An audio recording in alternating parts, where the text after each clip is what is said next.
অনেক ক্যান্ডিডেট আছে হাজার হাজার কোটি টাকার মালিক। বেশ কিছুদিন ধরে দেশের গণমাধ্যম থেকে শুরু করে সামাজিক যোগাযোগ মাধ্যমে আলোচনা সমালোচনা হচ্ছে সরকারের বর্তমান ও সাবেক শীর্ষ কর্মকর্তাদের দুর্নীতির ফিরিস্তি। এই আলোচনায় সবাইকে ছাপিয়ে গেছেন এনবিআর কর্মকর্তা মতিউর রহমান ও সাবেক আইজিপি বেনজির আহমেদ। কিন্তু এবার আলোচনায় জায়গা করে নিয়েছেন বাংলাদেশ সরকারি কর্ম কমিশনের সাবেক চেয়ারম্যানের গাড়ি চালক সৈয়দ আবেদ আলী। সামাজিক যোগাযোগ মাধ্যমে শুরু হয়েছে আবেদ আলীর বিপুল সম্পদের ফিরিস্তি। এক যুগ আগেও অর্থকষ্টে দিন কাটত গাড়ি চালক আবেদ পরিবারের। হঠাৎই পাল্টে যায় সবকিছু।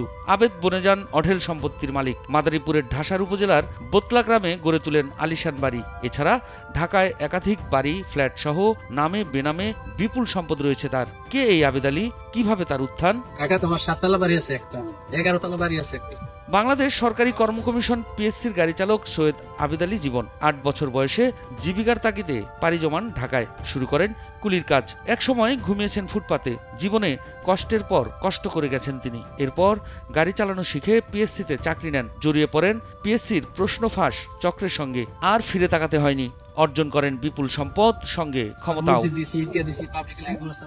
স্থানীয়রা জানান, সৈয়দ আবেদ আলী মাদারীপুরের ডাসারের পশ্চিম বেতলা গ্রামের মৃত আব্দুর রহমান মীরের ছেলে। আব্দুর রহমান মীরের 3 ছেলে ও 1 মেয়ের মধ্যে আবেদ আলী দ্বিতীয়। মীরের বড় ছেলে জাবেদ আলী কৃষিকাজ করেন। ছোট ছেলে সাবেদ আলী এখনও এলাকায় অটোরিকশা চালিয়ে জীবিকা নির্বাহ করেন। আর তাদের ভাই আবেদ আলী জীবন। এলাকার মানুষের কাছে তিনি পরিচয় দিতেন শিল্পপতি হিসেবে।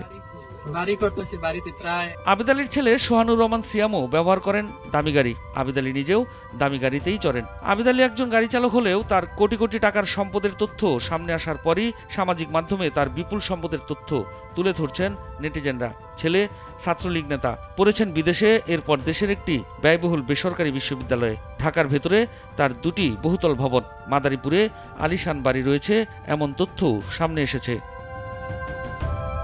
সর্বশেষ উপজেলা পরিষদ নির্বাচনে চেয়ারম্যান পদে নির্বাচনের জন্য প্রচারণা চালিয়েছিলেন আবেদ আলী। আবেদ আলী সমাজের বিত্তবান ও প্রভাবশালীদের সঙ্গে নিয়মিত চলাফেরা করতেন। প্রশাসনের কর্মকর্তাদের সঙ্গেও উঠা বসা করতেন। ছেলে সৈয়দ সোহানুর রহমান সিয়াম ডাসার উপজেলা ছাত্রলীগের সহসভাপতি। বিলাস ব্যসনে বাবার চেয়ে ছেলে সিয়ামও কম যান না।